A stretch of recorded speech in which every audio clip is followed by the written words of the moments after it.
Hey everyone, it's Desiree, and we are here with day 7. And for today's project, I'm going to feature my favorite things. I saw this image and I just thought it was absolutely adorable. This stamp set is called Jingle Hugs. And for today, I will be using my colored pencils.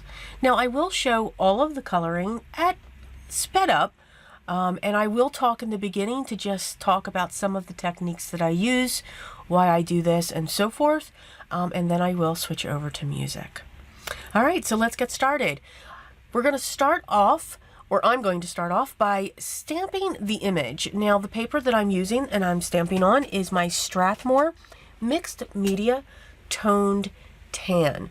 I buy the 6x8 pads, and it comes with 15 sheets, but you can get 2 card panels from those pads. This is my favorite paper to use for my colored pencils. While it feels smooth, it has a great tooth and really picks up that pigment. I used my Simon Says Intense Black ink to stamp with. Since this is such a fine lined image, I was okay and didn't want to do a no line coloring with this image. So I always use my Intense Black. Why? Because it actually, I need a new one. So it just gives that dark gray look. And that's what I like when I'm using my colored pencils. The pencils that I'm using are my Prismacolors. They are my go-to. I've been coloring with them for many decades. And they are still the first pencil that I enjoy to reach for. They are waxed base and they just blend beautifully. When it comes to skin, like her face, her legs, I use the only, or I should say one of the only sets of Copic markers that I have, and it's the skin tone set. I don't have to think, I don't have to layer them out. The only other Copics I have are 3 warms and 3 cools.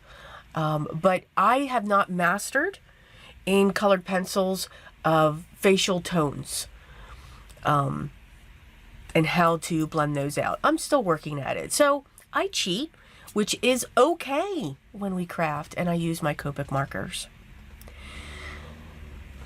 I'm pulling in all of my colors. Now, as always, we'll have the colors listed below in a card at the end of this video so that you know what colors that I used for this image.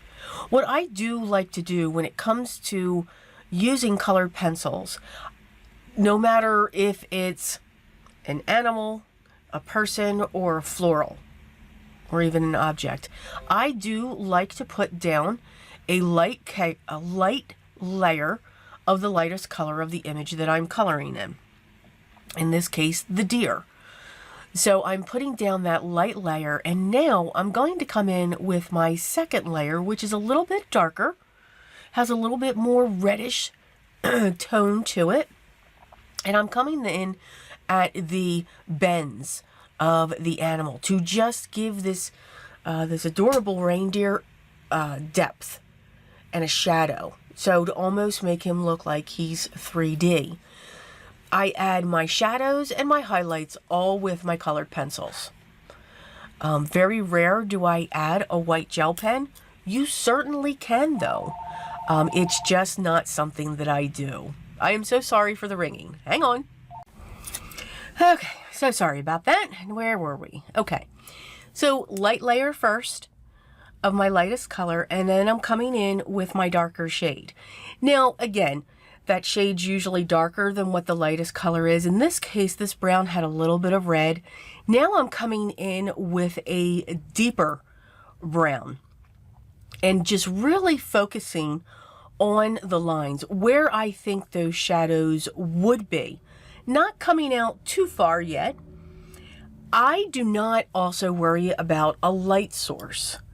My habit is the light's coming from the right down to the left. So for the most part, that's where my highlights are going to be. But I don't focus on them to be a perfect array when it comes to that light source. I'm working at that, still looking at it. But again, I'm not creating a still life for realism when it comes to my cards. I'm having fun. I'm enjoying that process and coloring the image. When it comes to her shoes, I'm going with it's called a French gray. So it has a brown tint to it, but it does go to a deeper color, which is close to, it's close to the warm grays, but it just has a little bit more of a brown to that. But you can see it does look almost black, making sure that the highlight is at the top of her shoe. And what that highlight does, it makes it look rounded, and that's what I'm going for. That's the look that I am trying to achieve. I'm adding some white colored pencil to the brim of her hat, and some pink. I added some pink to the cheeks, to the reindeer, and the inside of the ears, and now I'm just coming in with some brown over that as well. Coming in for her dress, I'm going to make that blue, again starting with that light layer and then coming in with my darker shades. Usually when I'm working with my colored pencils, 9 out of 10, I'm working with 3 shades, and then that 4th shade that comes in, that is what a friend of mine always referred to, and it just sticks in my head, the scary dark. It can be black. It doesn't matter what color you're using. If you're using reds or blues or purples, it can be black. When I'm using blues, I'm usually going to come in with a dark indigo blue to add that shade, or an extremely dark purple to give that dark highlight. I do use the metallic pencils that come in the set as well, and I use those for the bells. Yes, you are seeing this correctly. I am making her hair purple because my hair is actually purple. And I do that a lot of times when it comes to, when there's an image like this, 9 out of 10, I'm giving this to my husband for the holidays. So why not give her the hair that I have? So using different shades of purple, again, starting with that lightest, and I'm using a flicking motion to just scratch that color down on each side. So I'm sticking with vibrant purples, but that scary dark is actually an extremely dark grape. I want to ground my images. Instead of letting them float up there, I just scribble some color down, not precise. Again, just making it look like there's a shadow there and making it look like they are standing in some snow. Adding the final details to her hands and also the belt that's going on in there. So our piece is finished. We're going to mat it. I talked all the way through that, so sorry. We're going to mat this. So I'm using a piece of red cardstock with some black.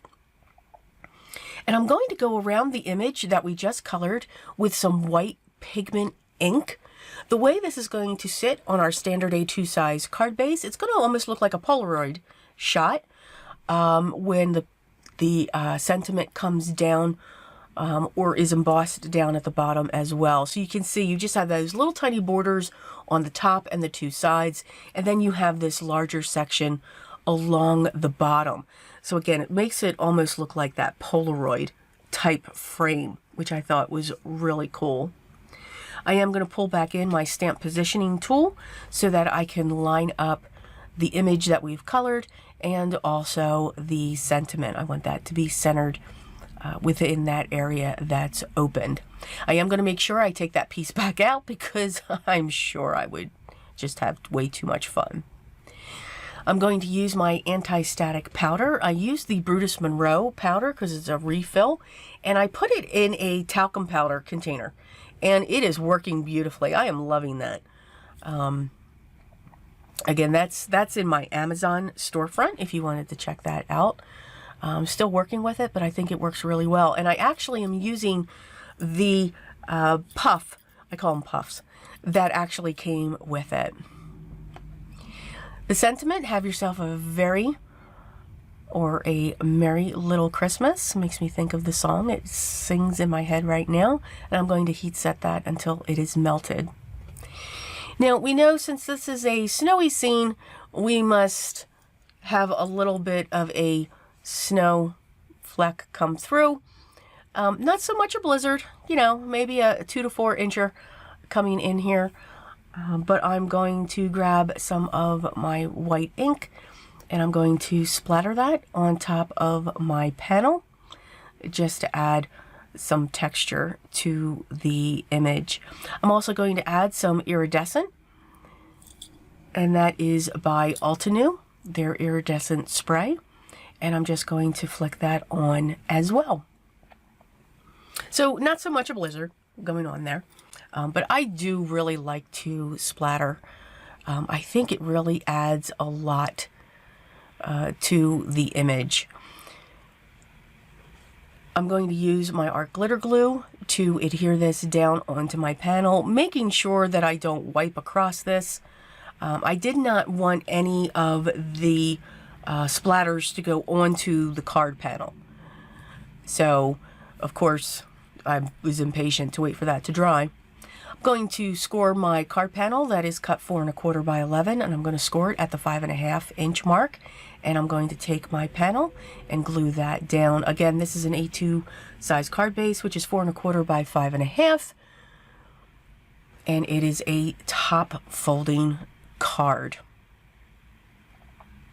Again, making sure that I am not swishing that all over the place. I'm going to come in with a dry microfiber cloth just to wipe away the powder, the anti-static powder that I used for my sentiment.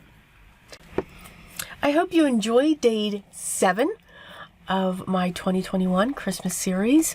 I do hope you're enjoying it as much as I am.